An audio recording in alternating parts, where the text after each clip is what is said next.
Oye, ¿quiénes vinieron aquí por fe? Por ahí algunos dicen, no, por mi mujer. Y hay otros, no, por mi mamá. Qué bueno que llegaron aquí, por la razón que sea, a escuchar un tema que este mes este tema ha sido poderoso. ¿Cuál tema estamos hablando? Vida de fe. ¡Wow! No tendría razón estar aquí si no tenemos la expectativa de fe, ¿cierto que sí? ¿Cuántos se han alimentado con los mensajes de los domingos? ¿Cuántos han recibido y han sentido que ha crecido su fe? Algunos aplauden, pero con los dientes así de atrás. Yo. Vean, el pastor Daniel nos traía hace 2 domingos, hablaba sobre el tema de la fe, decía que todo cuanto fue creado para bendecirnos. Y todo lo que fue creado para dar fruto en nuestra vida. ¿Se acuerdan de eso? Y que decía que con el pasaje de la higuera, cuando Jesús tuvo hambre y fue a la higuera y no encontró fruto, y la maldijo, y esa higuera se secó. Y trajo el pastor una perspectiva de lo que es hablarle a las crisis, hablarle a lo que no nos da fruto. Y fue interesante el mensaje que nos dio. Luego el pastor Dani Jr. habló sobre cómo nuestra base y el centro de nuestra fe es Jesús. ¿Quién dice amén? Y cómo Jesús nos lleva a estar renovando constantemente nuestra mente, a romper viejos moldes, viejas maneras de pensar. Nos trajo también los pasajes de la mujer del flujo de sangre. 12 años una mujer atada con un flujo de sangre. Y esta mujer atrevida fue y tocó el manto de Jesús y Jesús la sanó. Luego fue y sanó a la hija de Jairo, que había muerto, que muchos decían, ¿y este qué va a hacer acá? Y Jesús tuvo que sacar ese montón de gente y decirle, ustedes no colaboran, así de que sálganse. Y Jesús obviamente le dice a esta joven, levántate, y la resucita. Qué poderoso es Jesús, ¿ah? Ahora, el tema dentro del mensaje de la fe, hoy traigo un tema y es Jesús lo hará otra vez. Jesús lo hará otra vez. Dígale que está a su lado, dígale, Jesús lo hará otra vez. Qué bien. Para muchos el proceso de la fe es como una montaña rusa. ¿Quiénes han estado en una montaña rusa, en un roller coaster? ¿Quiénes han ido a Orlando o por allá en sus países han estado Oye, las emociones se nos ponen cuando estamos en la fila, cuando nos montamos en el carro y ese carrito va subiendo y va subiendo y va subiendo, y cuando nos dejan en suspenso, ¿cierto? Así va la fe. Cuando llegamos a este país y vemos que se va llegando el día de pagos, y se llega el día, y llegó el día, ¡ay! Y hay el suspenso. Y el suspenso es, y Dios no me escucha. ¿Y dónde está Dios? Y luego la caída, la crisis. Y ahí es cuando esa crisis decimos, bueno, ni modo, no me queda sino depender de Dios. Y abajo. Y cuando ya terminamos ese ride, terminamos ese roller coaster, ¿qué sucede? Oye, ya pasó. O sea, cuando ya la situación pasó, decimos, bueno, ya pasé eso. O sea, ya el susto pasó. ¿Cierto que sí? Y decimos, oye, esto fue una aventura. ¿Sí nos ha pasado o no? Bueno, si no le ha pasado, creo que le va a pasar.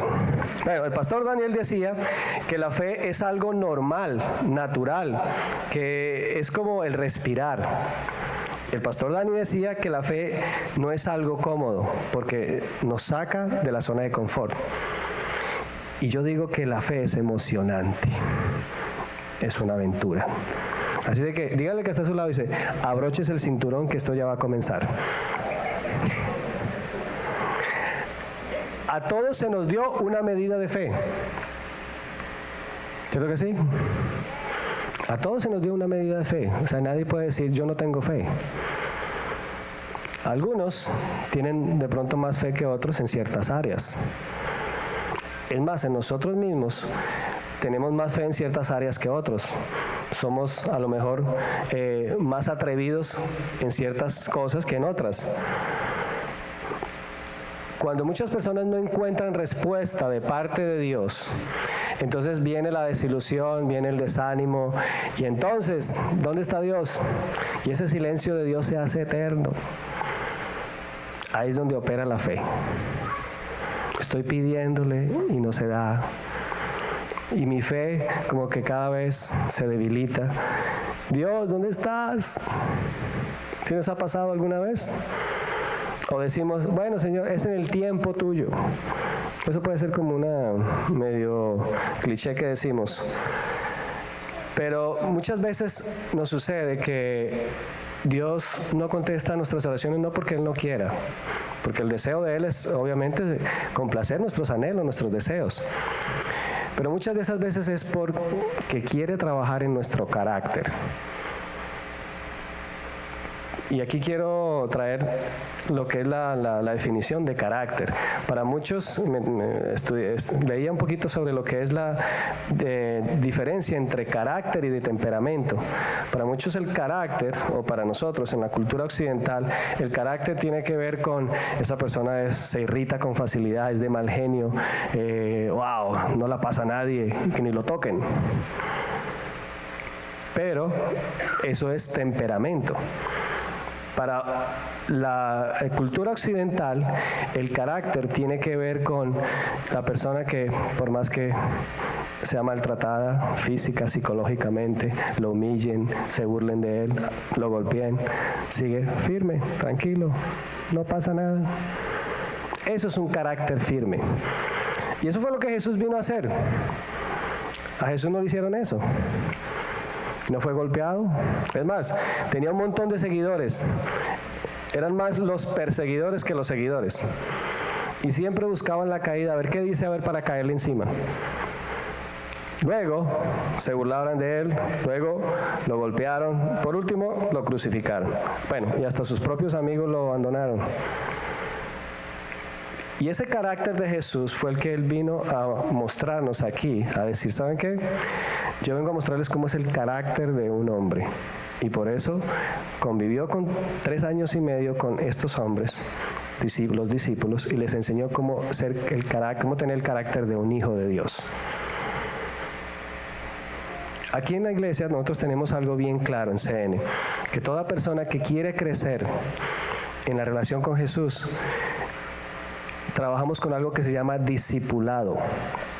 Es un trabajo 1 a 1 personal, donde le ayudamos a trabajar con su carácter, no con su mal carácter, sino le ayudamos a que esa persona crezca en la relación con Dios. Sí, crezca en cómo es su relación, cómo orar de una forma correcta, efectiva, cómo leer, tener más contacto con la palabra de Dios.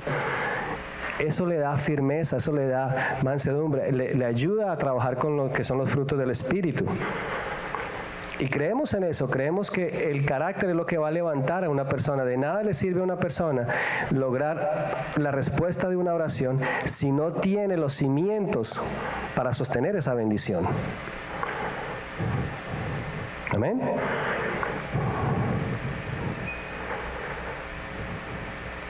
Hebreos 12:2 dice: puesto los ojos en el autor y consumador de nuestra fe.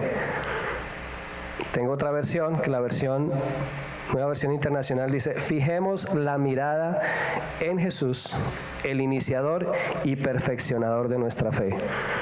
¿Quién inicia nuestra fe? ¿Quién la perfecciona? ¿Y quién la termina? O sea, ¿a quién estoy buscando yo para que me dé fe?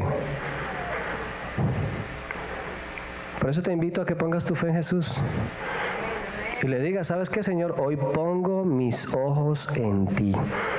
Tú eres quien inicia mi fe y cada día la perfeccionas y la terminas para que yo alcance tu propósito en mi vida. Eso es una oración. Por eso nuestra fe tiene que estar cimentada en Jesús.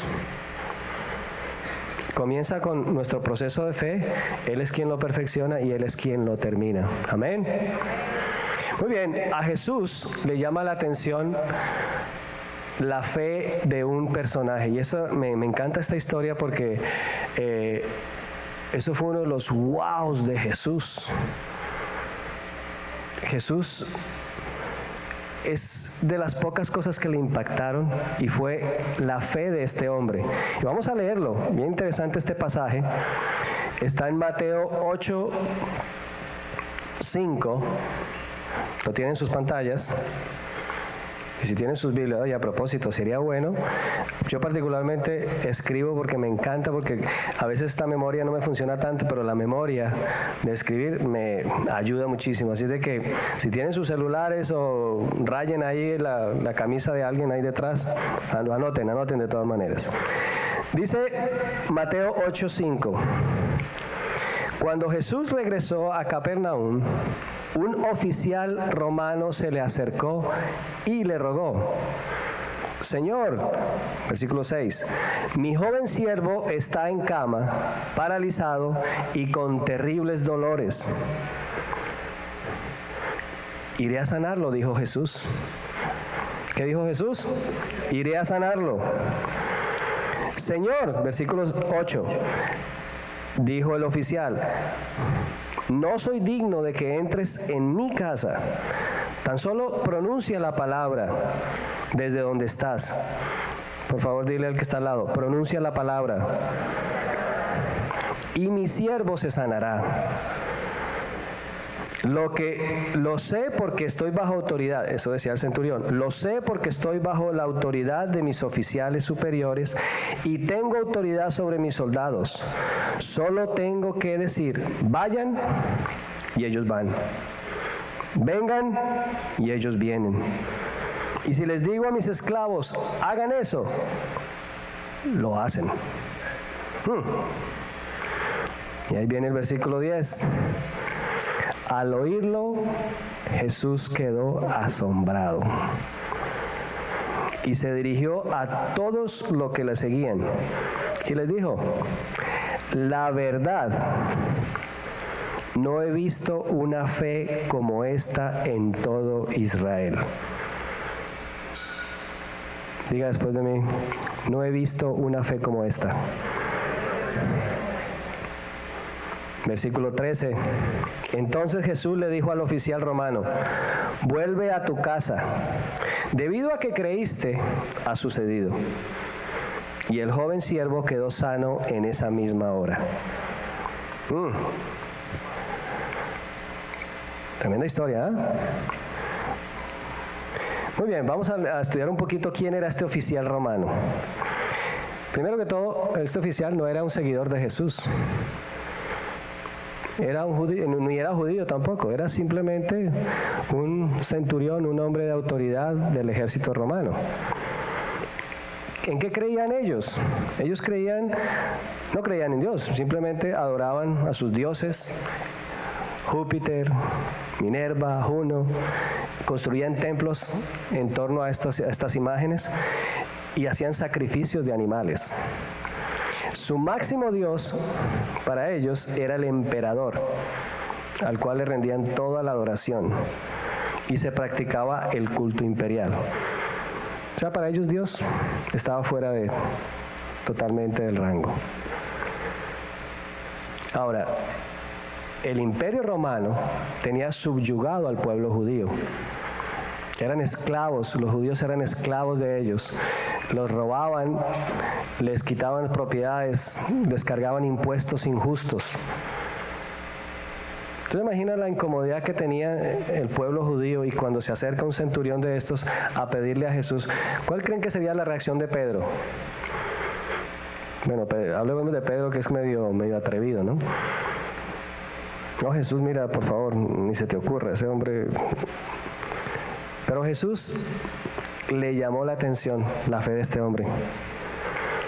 Y algo que me llama la atención es que este hombre, para llegar a Jesús, para acercarse a Él, tuvo que haber escuchado de Él. Y vamos a ver, el primer punto que quiero tocar de este tema está en Romanos 10:17. Dice: la fe viene por el oír y el oír la palabra de Dios. Repito, la fe viene por el oír y el oír por la palabra de Dios. Primer punto, llenémonos, saturémonos de la palabra de Dios, de la voz de Jesús.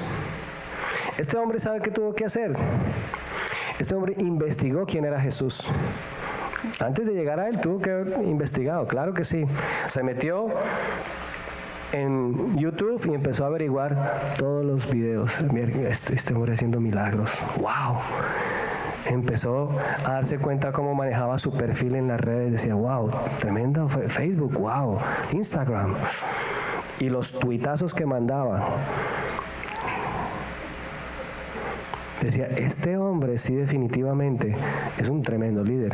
Y cada tuitazo que enviaba no solo estremecía el corazón de los judíos, sino los invitaba a que ellos fueran correctos con los impuestos. Les decía, denle al César lo que es del César. O sea, no les invitaba a hablar mal del pueblo romano. Y este hombre, claro, al investigar todo esto, se da cuenta que Jesús es la solución para su siervo.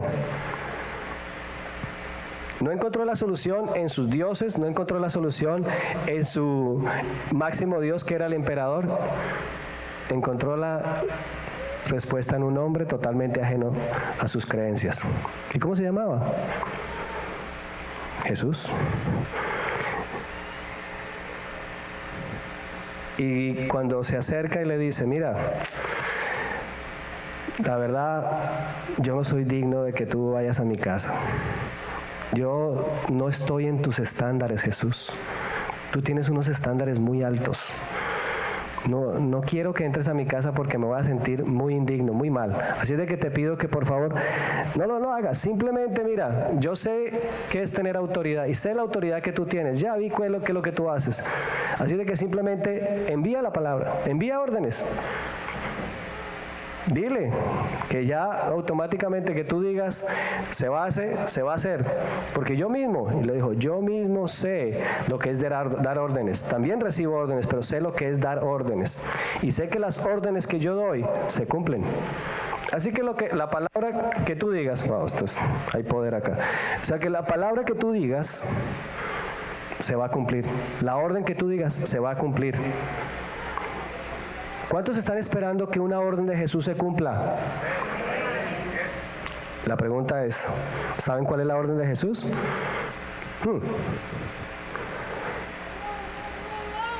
Miren,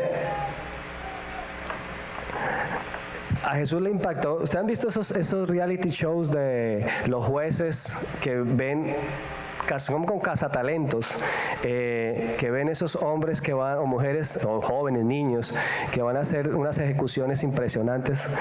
Y existen ahí van unos jueces a evaluarlos. Pues bueno, imagínense que llega este hombre a hacer su presentación y los jueces le dicen, wow, no he encontrado un performance, una ejecución tan perfecta como esta. La verdad, este show se hizo para personas como tú. ¿Sabes qué le estaba diciendo Jesús a todo el pueblo? Mira, este hombre sí entendió lo que era la fe. Todo esto que está creado fue precisamente para lo que este hombre está estableciendo. Y esa fe de ese hombre nos confronta. Porque Jesús le está diciendo, miren, para ustedes es el reino de Dios, para ustedes es todo esto. ¿Ustedes por qué no lo entienden? Y vamos a ver unos elementos bien importantes que nos ayudan a entender por qué muchas veces simplemente vemos la palabra de Dios como algo, oye, se nos pasa así por encima. Y el segundo punto que quiero traer es meditar en la palabra de Dios. Número 1 es llenarme de la palabra de Dios. Número 2, meditar en la palabra de Dios. Dice Josué 1:8. Tengo otra versión acá. Procura que nunca se aparte de tus labios este libro de la ley. Medita en él de día y de noche, para que actúes de acuerdo con todo lo que está escrito en él. Así harás que prospere tu camino y todo saldrá bien. Sí, medita en él de día y de noche. Meditar en la palabra de Dios nos lleva a tener una clara visión. A ver, si yo empiezo a leer la Biblia, mira, Jesús le estaba diciendo a estos hombres, ¿saben qué? Ustedes vienen de tener una religión. Jesús le estaba hablando a doctos, personas con conocimiento fuerte de la palabra de Dios. Les dijo, miren, ¿saben qué? Ese conocimiento que ustedes traen de las Escrituras no les ha servido de nada si ustedes no reciben lo que significa la revelación de la palabra de Dios. Cuando nosotros meditamos, o sea, el ejercicio de meditar es tomar una historia como esta y decir, a ver, ¿cuál es el contexto? Investigar acerca de un personaje. Es decir, ¿en qué contexto Jesús está hablando? ¿En qué momento Jesús está diciendo esto? ¿Por qué le está diciendo esto a la gente? Y te lleva de inmediato a tener un cuadro del momento. Ese cuadro es lo que llamamos visualización. Esa visualización es la que te hace ver los milagros. Hay una diferencia entre lo que es logos y rema. Rema es el mero conocimiento. O sea, yo puedo estar leyendo la Biblia. A propósito, muchos que me dicen, oye, yo ya leí la Biblia 2, 3 veces en un año. Yo, oye, qué bueno. Y dime qué entendiste de ahí. Bueno, sí, hay muchas cosas interesantes. Y me empiezan a contar, le dije, pero ¿tú qué recibiste de ahí? O sea, ¿cómo eso ha transformado tu vida? La verdad, no, porque no he entendido muchas cosas. Ok, entonces se lo cambio por, vamos a leerlo, pero con entendimiento. No necesitas leer todos unos capítulos diarios si no entiendes lo que es la esencia de lo que Jesús está diciendo. Si tú meditas en lo que estás leyendo con entendimiento y le pides, Espíritu Santo, yo necesito entender lo que me quieres decir. Ahí es donde viene el Espíritu Santo y pone cuadros, imágenes en tu mente. Eso es lo que llamamos palabra rema. Cuando hay entendimiento, hay revelación de esa palabra. Ustedes saben lo que anteriormente cuando tomaban las fotos, ¿a quién le tocó las fotos antiguas que se tenían que revelar? ¿A quiénes les tocó? Tienen sus añitos, ¿no? ¿Cómo era eso, sí? El proceso era sencillamente se tomaba una foto, salía un negativo y de ahí se pasaba en un cuarto oscuro donde se colocaban unos acetatos y se pasaban por unos líquidos, unos químicos, y de ahí después de un tiempo que se veía un poquito como medio no se veía tan claro, iba aclarando la imagen hasta llegar completamente seca, se aclaraba completamente. Así mismo debe ser nosotros leyendo la palabra, tenemos que insistir, persistir para poderla recibir. Leer un versículo bíblico o leer un libro sin tener el entendimiento no va a ayudarnos a recibir la palabra rema. Bien. Hay un pastor que se llama David Johnny Shaw. Él escribió un libro que se llama La Cuarta Dimensión. ¿Quiénes lo han leído? Ese libro, oye, poderoso ese libro. Se lo recomiendo para los que no lo han leído. Él habla del poder de la visualización o incubación. Y cuenta de la historia de una mujer que llegó a su oficina y le dice, mire pastor, lo que pasa es que yo quiero que me ayude a orar por mi hija. Mi hija, tú sabes, está atada a las drogas, a la prostitución, y la verdad es una vergüenza para mi familia que creemos en Dios. La verdad me da pena con mi hija. Y entonces él le dijo, ok, muy bien. Pero usted cómo ve a su hija. No, pues pastor, le soy honesto, para mí es una vergüenza. Y dijo, ok, déjame entonces oro por usted primero. Y claro, le empieza a orar y le dice, mire señora, lo que primero vamos a hacer es que usted cambie la forma en cómo usted ve a su hija. La forma en que usted visualiza, está viendo a su hija en este momento, no hace que la oración sea efectiva. Y entonces comenzó a través de la Biblia, empezó a mostrarle qué era lo que Jesús veía en ella, cómo Dios la veía en amor. Y después de que estuvo un rato ahí orando y mostrándole eso, la señora dice, pastor, ya vi a mi hija diferente, ya la vi como Dios la quiere ver. Le dijo, ahora sí vamos a orar por ella. Pasaron 3 meses y dice que llegó a su oficina, la misma señora, con su hija, pero él no se acordaba de quién era, ni la señora, que tanta gente por la que él oraba. Y entonces la señora le dice, mira, pastor, aquí está mi hija, por la que oramos. Y él le dice, ok. Dice, mira, ¿te acuerdas que oramos específicamente por ella y por esto? Oh, le dijo, mira señora, desde que usted cambió la forma como usted percibía a su hija, es que Dios le contestó. ¿Amén? Para nosotros como padres de 3 hijas, es muy importante orar con visualización por nuestras hijas y ponemos imágenes claras sobre ellas cuando oramos. Nosotros establecemos el diseño de Dios en ellas. Establecemos que en ellas, en la medida en que crecen en estatura, crecen también en conocimiento, en sabiduría y en el amor de Jesús. Que ellas van a ser los instrumentos de esta nación, que van a ser de impacto, no van a ser influenciadas, sino van a ser de gran influencia. Y esa oración impacta sus vidas, cada vez las hace ver como unas jóvenes que van a ser líderes, no como simplemente un elemento que va a ser receptivo a todas las malas influencias que hoy en día hay en los jóvenes. Pon imágenes, sé proactivo en lo que tú estás orando por tus hijos, en lo que estás orando por tu esposo. No declares lo que no tengas que declarar de tus hijos. No, eso es un rebelde. Que tú sabes, ya esta es la época. Están en épocas difíciles. Sí, hay momentos difíciles, pero tú no te crees en esos momentos. Tú crees en lo que ya Dios estableció, en el diseño perfecto de Dios. Amén.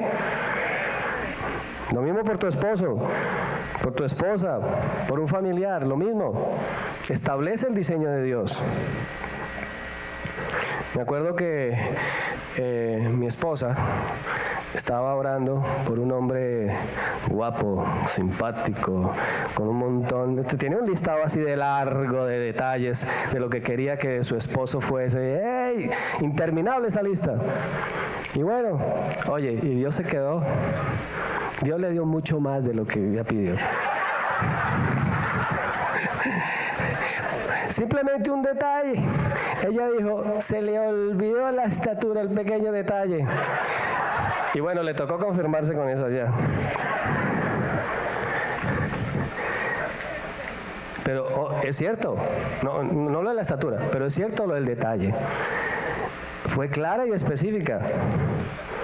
Wow, hubiese sido un poquitico más específica en esto si hubiese casado con un australiano, que eso era lo que quería.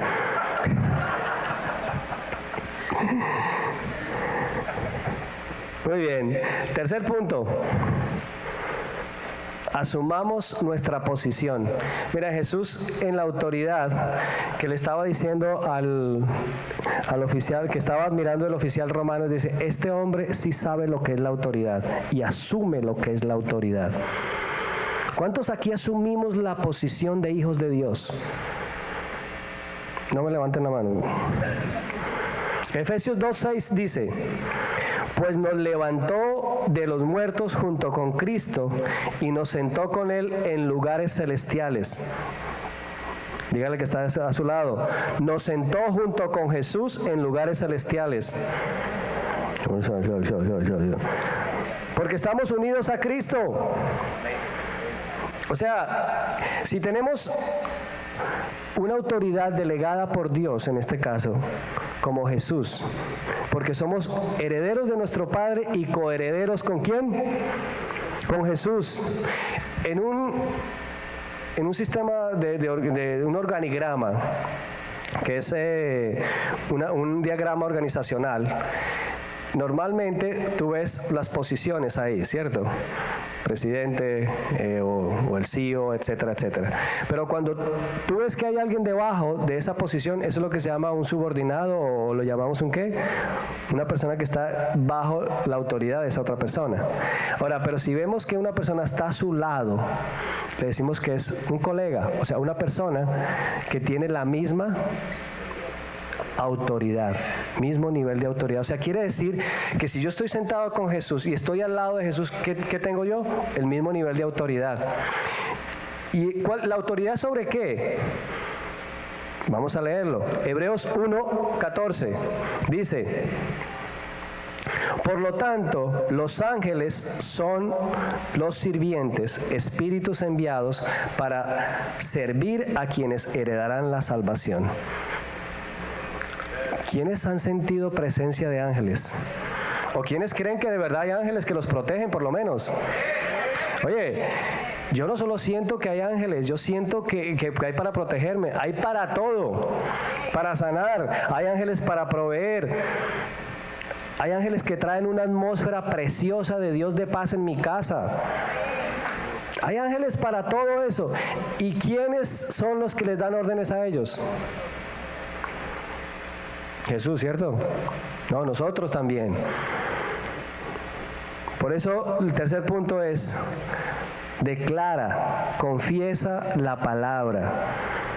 Nuestra palabra tiene poder mucho más si somos conscientes de que estamos sentados junto con Jesús. Si tú tienes la conciencia de que Jesús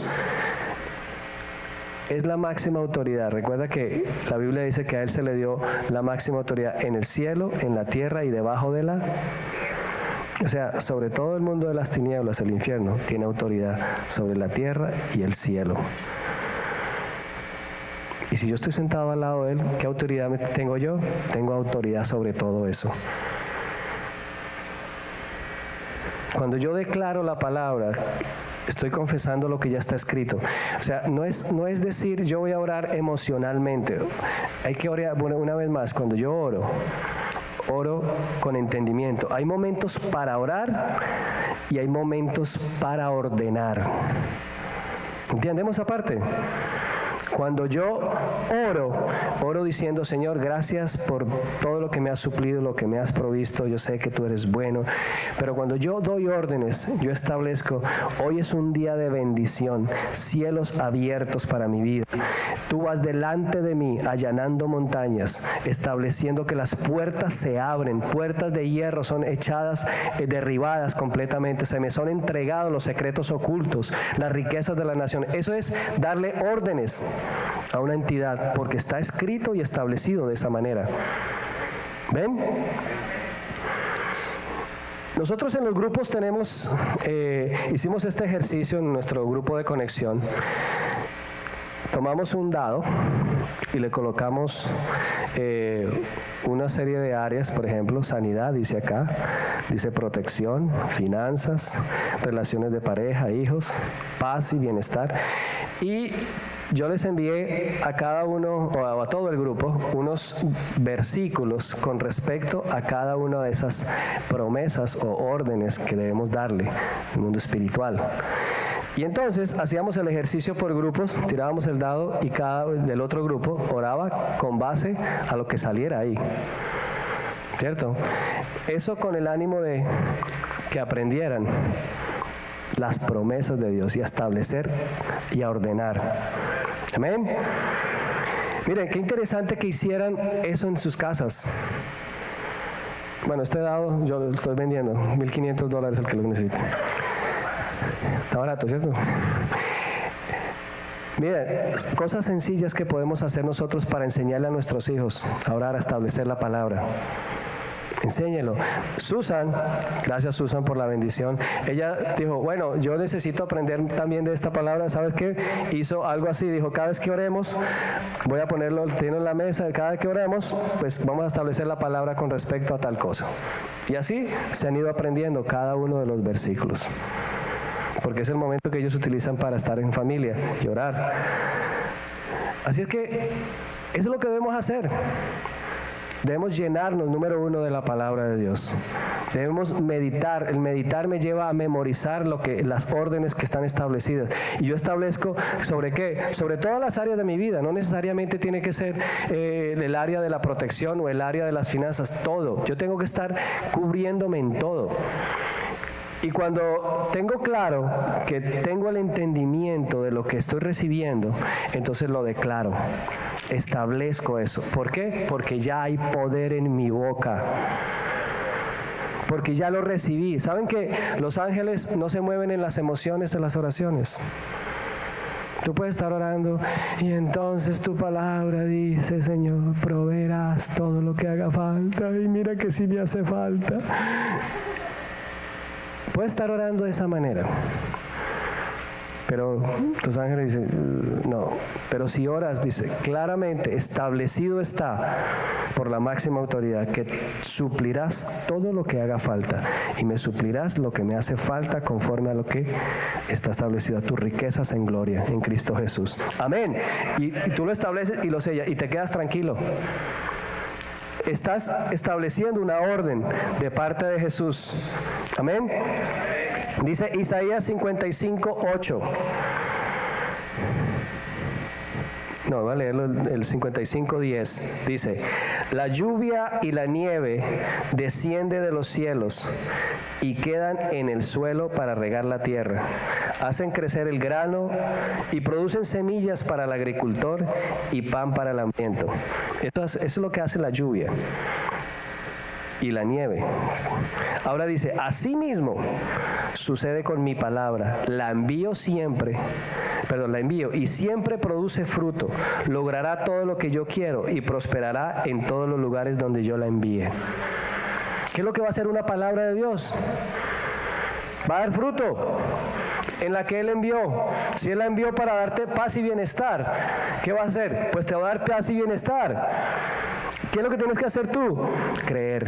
Pero para creer tienes que llenarte de ella, tienes que meditar en ella, tienes que ver el cuadro y luego establecerla.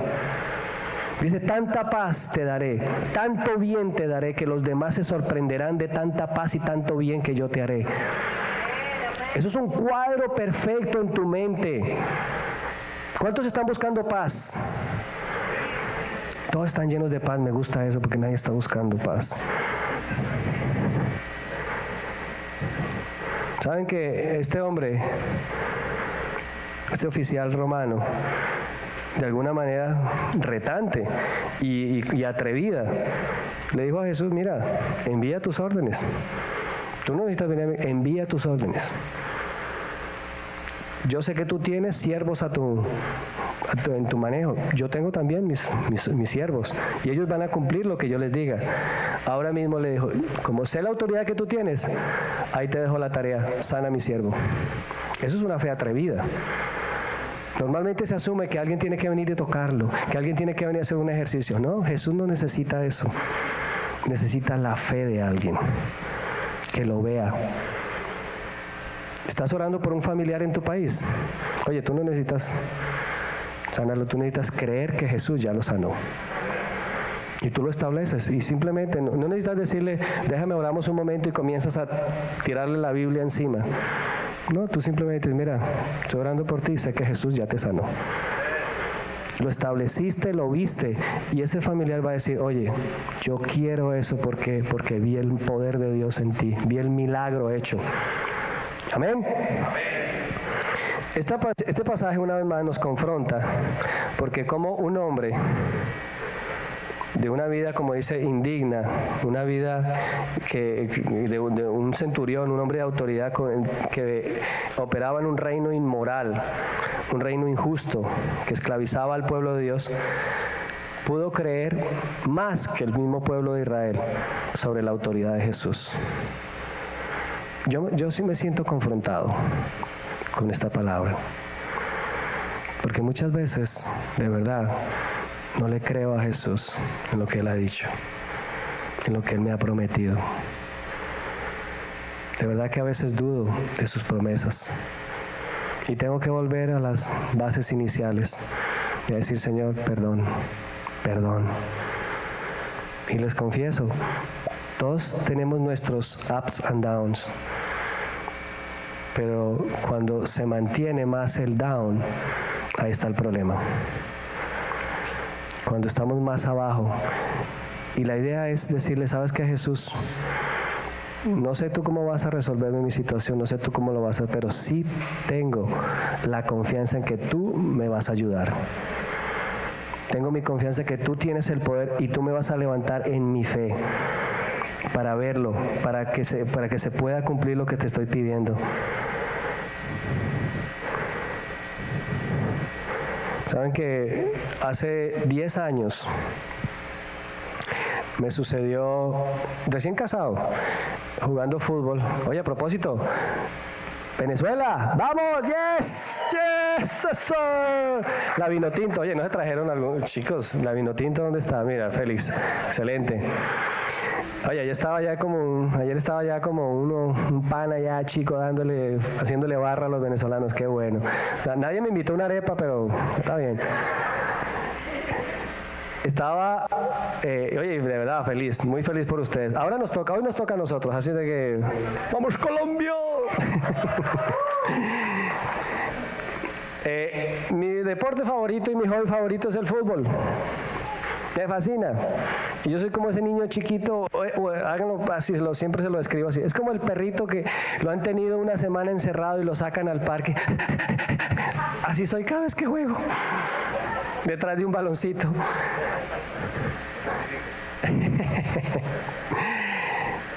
Resulta que hace 10 años, recién casado, jugando fútbol, se me reventó el tendón de Aquiles.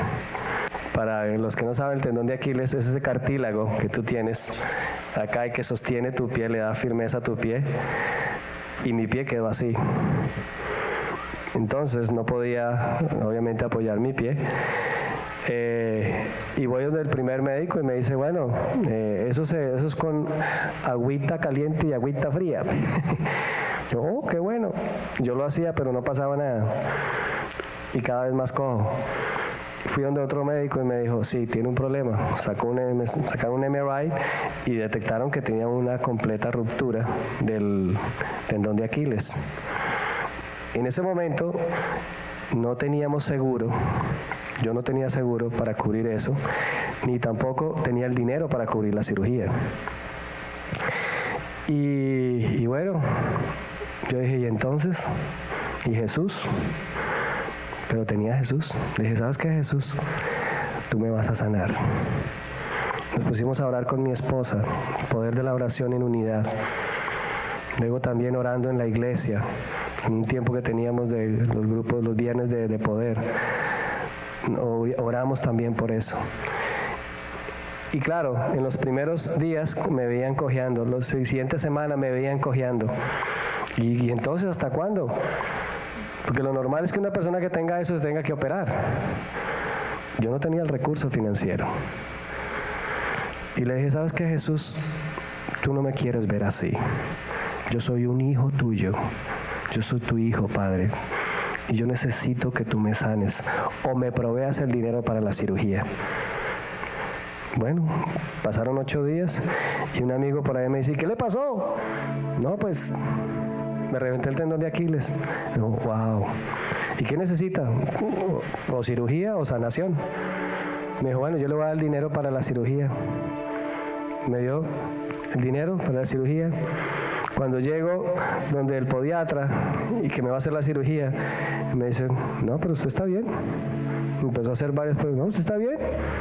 Yo no lo voy a operar. Me dijo, no, el tendón, algo sucedió que volvió y se unió con el otro pedazo que estaba. Y ahora está más fuerte, me dijo, ahora está más fuerte, porque lo siento más fuerte. Se puede reventar de cualquier lado menos de ahí donde se reventó. Yo dije, wow, Jesús, gracias. Al siguiente mes estaba jugando fútbol otra vez. Pero eso no es nada. El año pasado me volví a reventar el tendón de Aquiles en el otro pie. Ese fútbol, por eso mi esposa dice, ¿a eso van a que le peguen?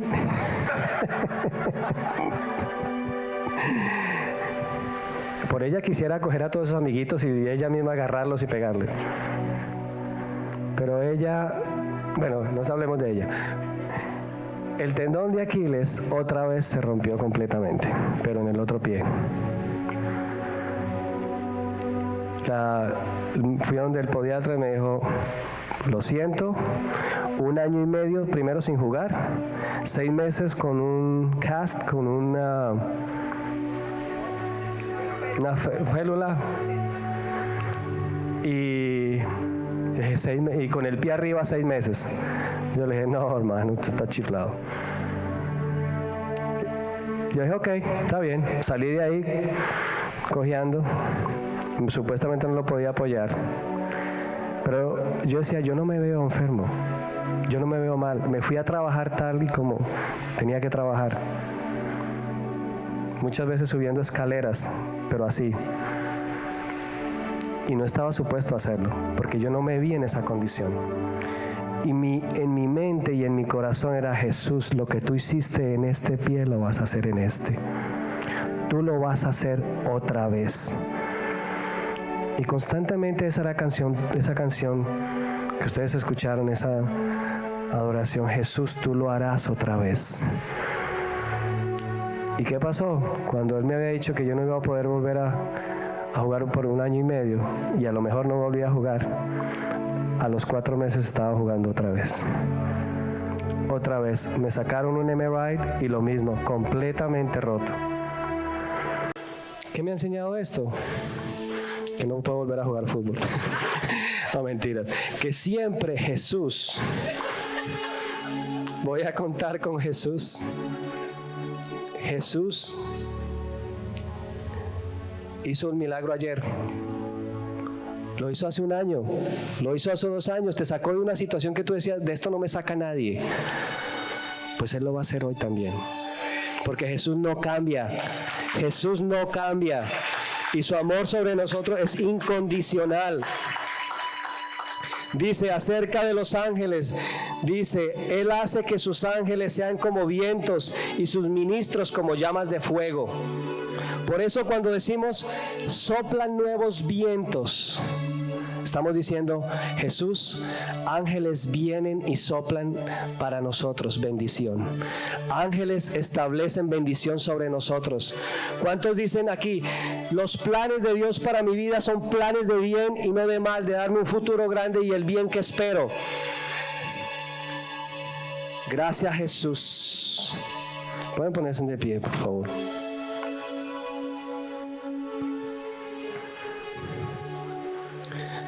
Te invito a que establezcas las promesas de Dios en tu vida. Llénate de las promesas de Dios.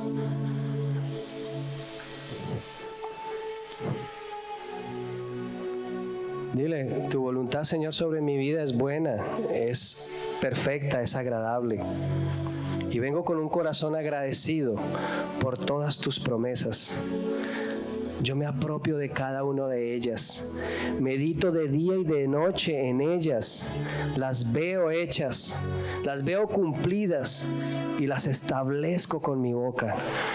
Yo sé que tú estás esperando que algo suceda en tu vida. Estás esperando que se mueva una montaña. No mires la montaña. No la mires. Mira a Jesús. Mira a Jesús. Él lo va a hacer otra vez. Él lo va a hacer. Y muchos dicen: ¿y por qué Jesús? O sea, ¿por qué solamente Jesús? ¿Por qué a toda hora es Jesús y no Dios? ¿O Jesús y no el Espíritu Santo?